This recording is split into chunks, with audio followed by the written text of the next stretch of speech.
Vous voyez, dans ce couloir, il y a des dizaines, voire même des centaines de milliers de lames qui sont stockées ici. Je vais vous montrer ça.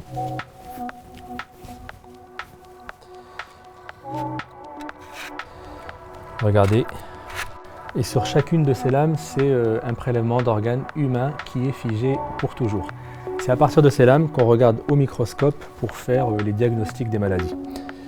D'ailleurs, aujourd'hui, on va parler diagnostic. On va parler diagnostic d'une maladie hyper fréquente. Regardez ça.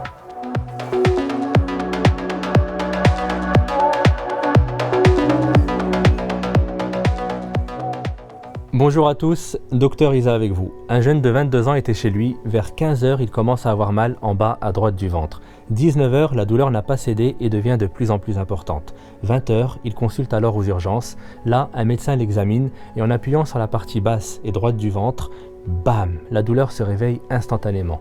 On lui fait alors une prise de sang qui retrouve de l'inflammation et une échographie qui permet de suspecter une appendicite. Là, le chirurgien vient et décide de l'emmener au bloc opératoire. Eh bien, si je vous raconte ça, c'est parce que le chirurgien a retiré l'appendice de ce malade. Son appendice se trouve maintenant dans cette pièce et on va aller l'examiner ensemble tout de suite pour comprendre de quoi souffre ce malade.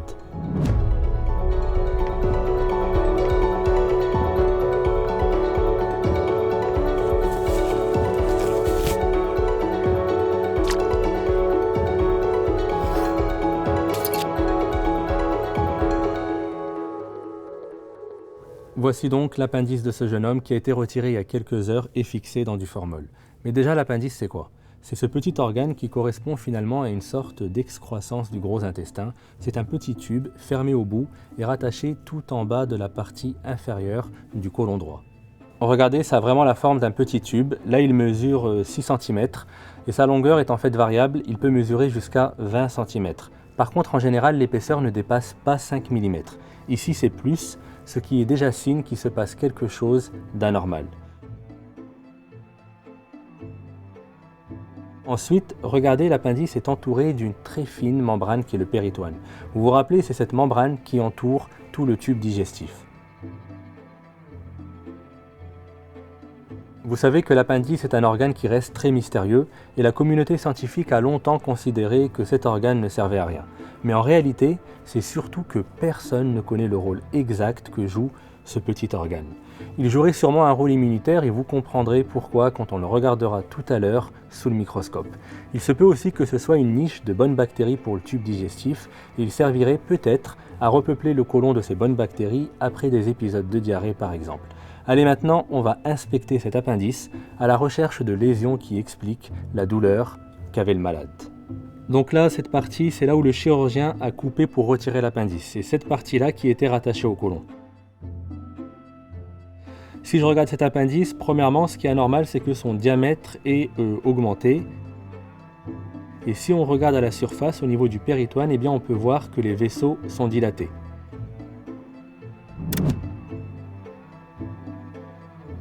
Ça, ce sont déjà les premiers signes qui nous font dire qu'on a une appendicite, c'est-à-dire une inflammation de l'appendice. Mais déjà, l'inflammation, c'est quoi? L'inflammation, c'est la réponse rapide de l'organisme à une agression.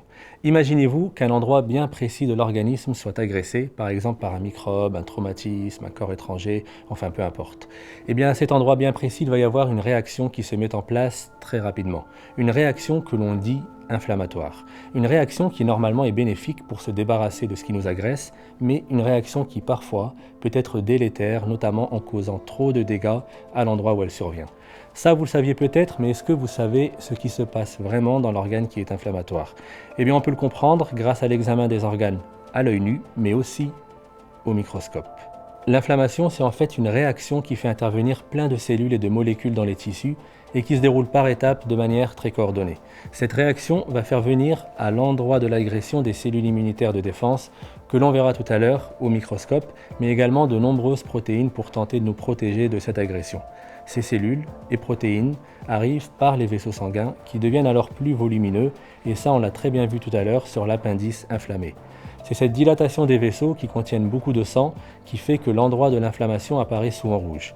Les vaisseaux sanguins deviennent également plus perméables pour laisser passer les cellules et les protéines inflammatoires et ces vaisseaux sanguins laissent également passer du liquide dans les tissus, ce qui va faire de l'œdème. Et bien ceci fait que l'endroit de l'inflammation apparaît souvent gonflé, plus volumineux, ça devient en quelque sorte sous tension. On comprend alors très bien avec ce phénomène que l'endroit de l'inflammation peut causer des douleurs, comme à ce patient qui avait une appendicite. Revenons maintenant à l'appendice du malade et regardez en surface, on a la présence de ces membranes blanchâtres qui se décollent très facilement.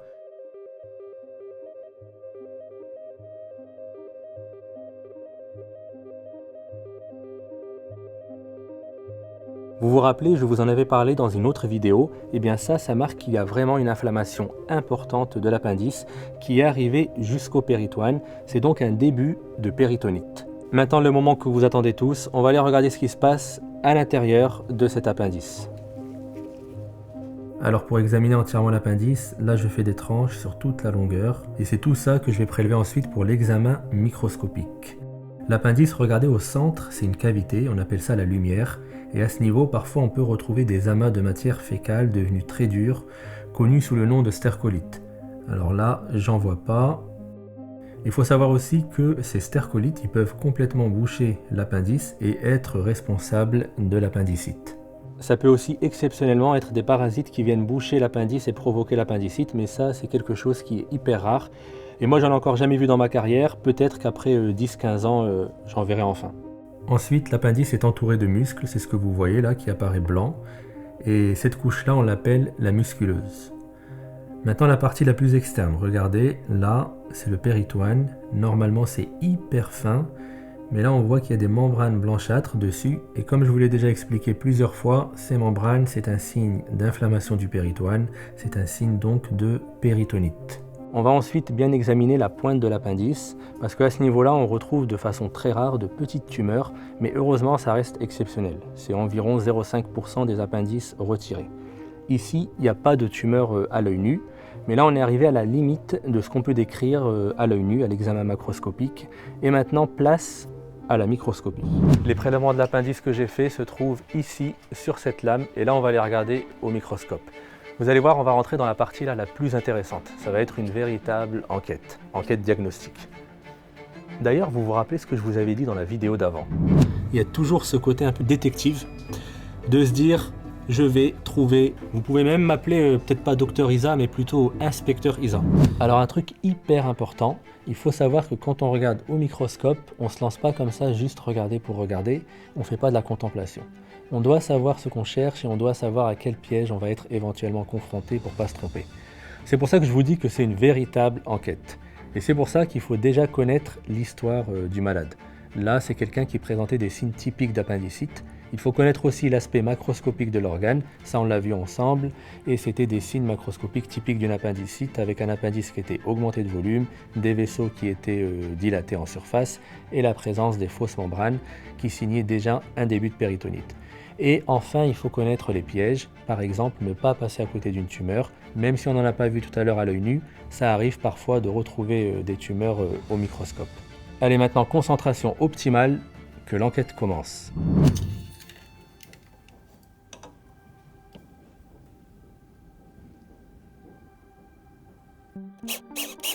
Alors on commence déjà par regarder au faible grossissement, et ce que vous voyez, ce sont donc les tranches de l'appendice que j'ai réalisées tout à l'heure. Et je vais commencer déjà par survoler un secteur d'appendice normal, parce qu'il faut bien sûr toujours avoir ce qui est normal en tête pour ensuite reconnaître ce qui est pathologique. Regardez là au centre, la cavité centrale, vous le savez maintenant, on l'appelle la lumière de l'appendice. Ensuite, tout en périphérie, faisant le tour, et qui apparaît bien rose, c'est le muscle qui entoure l'appendice appelé couche musculeuse. Là, la zone en contact avec la lumière, on l'appelle muqueuse. Et on va aller regarder de plus près pour voir de quoi est faite cette couche, cette muqueuse. Alors si on s'approche, voilà, vous voyez elle est composée de cellules qui comportent de grosses vacuoles de mucus, ce sont les poches que vous voyez là. Ces cellules, on les appelle cellules caliciformes et elles ont pour rôle de sécréter du mucus dans la lumière pour protéger et lubrifier la paroi de l'appendice. On va reprendre maintenant un peu de hauteur, voilà, et regardez toutes ces structures un peu rondes, ovales, ce sont des îlots lymphoïdes. Ils sont faits d'un très grand nombre de cellules, regardez bien, chaque point que vous voyez c'est un noyau de cellules. Toutes ces cellules communiquent entre elles pour coordonner une attaque contre un éventuel danger, par exemple un microbe. Alors maintenant, on va rechercher enfin des zones d'inflammation qui expliquent les symptômes du malade. En d'autres termes, on va rechercher des zones d'appendicite. Donc je me balade un petit peu et... Ah, déjà là, il y a quelque chose. Vous voyez, dans la lumière, il y a plein de cellules. Ce sont des cellules inflammatoires et ce sont plus précisément des polynucléaires neutrophiles. On les reconnaît facilement parce que le noyau comporte plusieurs lobes. Regardez bien, par exemple, cette cellule, vous voyez, là c'est le noyau, il y a plusieurs lobes. Et c'est ça qui nous fait dire que c'est un polynucléaire neutrophile. Il faut savoir que lorsqu'une partie de l'organisme est agressée, ce sont les premières cellules qui arrivent sur le site d'agression. Et là, il y en a vraiment plein. Regardez, si je regarde d'un peu plus haut, on ne reconnaît plus du tout la structure normale de la paroi de l'appendice. Pourquoi? Eh bien tout simplement, si on s'approche, on va le comprendre. Voilà, comme ça. Tous ces petits points noirs, là, ce sont les fameux polynucléaires neutrophiles et ils infiltrent toute l'épaisseur de la paroi.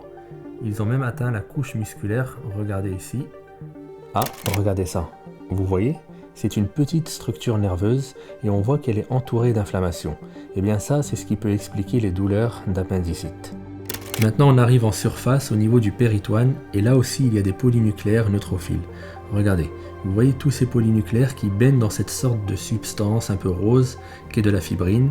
Et bien tout ça, ce sont les fausses membranes qu'on voyait tout à l'heure à l'œil nu et ça signe un début de péritonite. Il faut savoir que parfois on retrouve ces lésions de péritonite mais sans lésions d'appendicite. Et dans ce cas, il faut alors rechercher d'autres maladies, mais ici, ce début de péritonite est vraiment en lien avec l'appendicite. Bon, maintenant, je vais aller vérifier au niveau de la pointe qu'il n'y ait pas de tumeur, même si on n'en avait pas vu tout à l'heure à l'œil nu. Alors, là on arrive au niveau de la pointe, ça c'est la pointe. Je vais parcourir un petit peu tout. Je retrouve déjà toujours de l'inflammation, un peu partout. Et bonne nouvelle, là je ne vois pas de tumeur. Alors au total, on a une inflammation riche en polynucléaires neutrophiles de toute la paroi de l'appendice, ce qui nous permet de conclure à une appendicite aiguë et il n'y a pas de tumeur cancéreuse. Maintenant, vous vous demandez pourquoi on a eu cette inflammation. Eh bien, on pense que c'est souvent provoqué parce que l'appendice se bouche, par exemple à cause de stercolytes, que sont ces matières fécales qui deviennent très dures. Dans l'appendice de ce malade, j'avais très bien cherché et je n'avais pas retrouvé de stercolytes. Cette obstruction de l'appendice entraîne une prolifération des bactéries présentes dans l'appendice et également une ischémie qui correspond à un moins bon apport en oxygène par les vaisseaux sanguins. Parfois, ce n'est pas un stercolyte qui bouche l'appendice, mais ce sont ces îlots lymphoïdes présents dans la paroi de l'appendice qui deviennent très gros et entraînent l'obstruction. Attention, ça peut aussi être une tumeur qui s'est développée dans la paroi de l'appendice. C'est quelque chose de très rare, mais c'est pour ça que nous, médecins pathologistes, nous devons très bien examiner les appendices au microscope pour être sûr de ne pas passer à côté d'une tumeur qui peut être cancéreuse.